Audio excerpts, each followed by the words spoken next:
Amir. I mean, it's the innocent party in this whole thing. As Rahman says, we started talking about it 8 years ago. When you find out about an artist, you have to ask why, and then you have to ask how. How many mothers can think they could sell their jewelry over somebody's dream to become a musician? For me, it's my best work.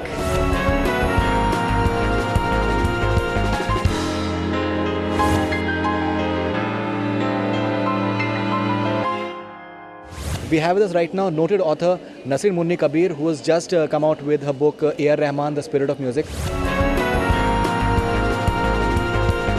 Welcome on Bollywood Hungama, first of all. Thank you very much. Nice to be on.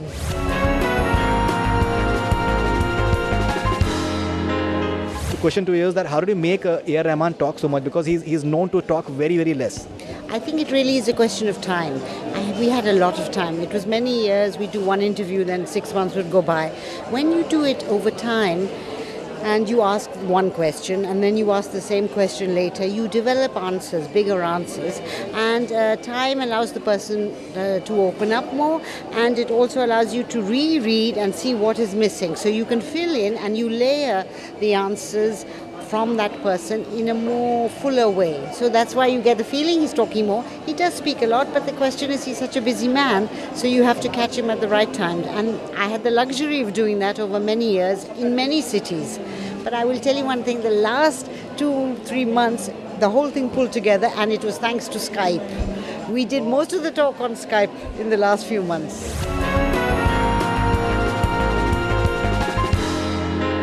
What is the total amount of time period that you've spent on this book per se? Oh, I would say we, as Rahman says, we started talking about it 8 years ago, the idea of it, and then whenever we would meet, sometimes in London or Chennai or wherever it was, Toronto as well, when he was working on Lord of the Rings, and whenever we could, we'd snatch 1 hour, 2 hours. So it could have been a total of 20, 30 sessions, quite a lot, but slowly over time.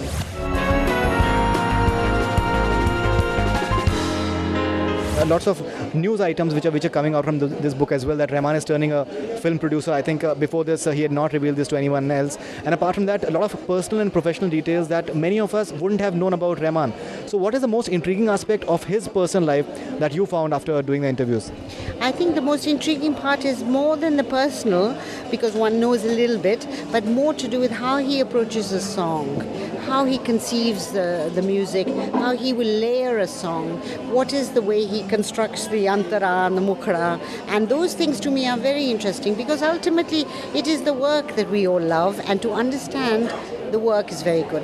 Because sometimes when you find out about an artist, you have to ask why, and then you have to ask how. And those answers tell you how that person works and why they work that way.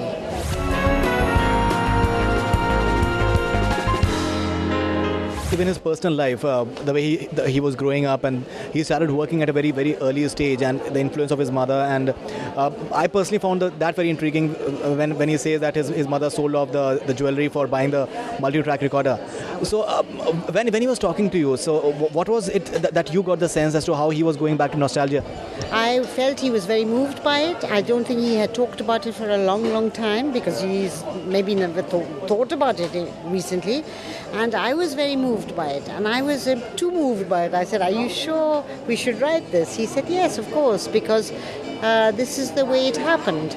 And it's very well for a mother to sell her jewelry if the son is going to engineering college. Sure, right. But how many mothers can think they could sell their jewelry over somebody's dream to become a musician? How many musicians don't make it? So it's a risk, much bigger than saying, "Oh yeah, he's going to Oxford or Harvard and let's pay for his education." Music and artists are higher risk in terms of investment, and she believed in him so much, and I think he never will ever forget somebody's belief in him.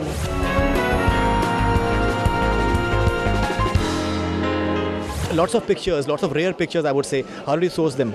Oh, from a number of publishers, some of them that Rahman introduced me to those people, and a lot of them were taken by Peter Chappell, who I work with a lot, and also with Ganesh, Balachandran. So we had a whole variety of people from all around the world, and we chose the right pictures, and I wanted the pictures also, because I did the design of the book, I wanted the pictures also to tell a story.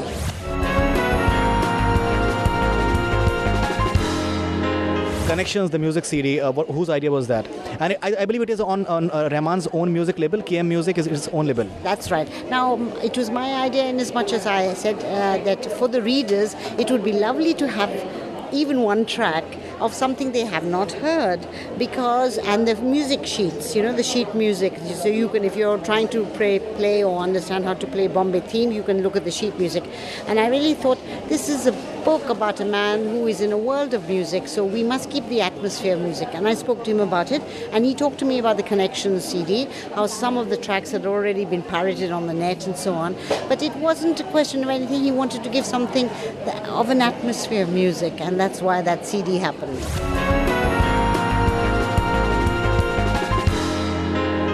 The stuff that you've done earlier, lots of stuff, lots of books and documentaries that you've done.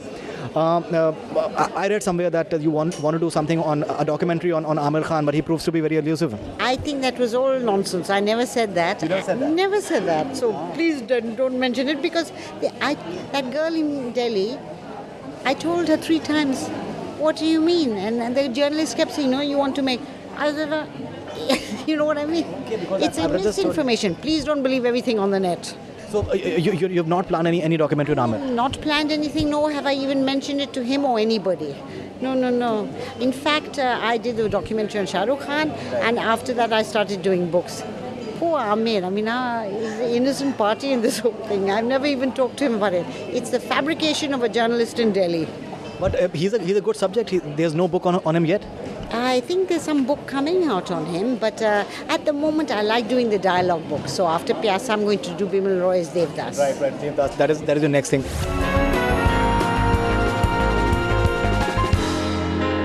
You're most famous for the documentary that you did on Shah Rukh Khan, the inner and the outer world of Shah Rukh Khan. Something about that, what kind of compliments have you got for that particular documentary? I think people have really liked it. They thought this was released in 2005, and I think they felt they really got to know him better, and they got a sense of who the character was, and good moments, happy moments, how people in the West love him, and the shows, how successful they are. So it showed a whole side. When I'm playing the violin with my back to the audience, I can feel the screams, I can feel the surge, I can feel it all filling me in, and just by this mere action I know there are 25,000 people screaming with every move of my hand. That I don't think has been seen at that point, but since 2005 he's a lot on television, so it's not the same relationship with him.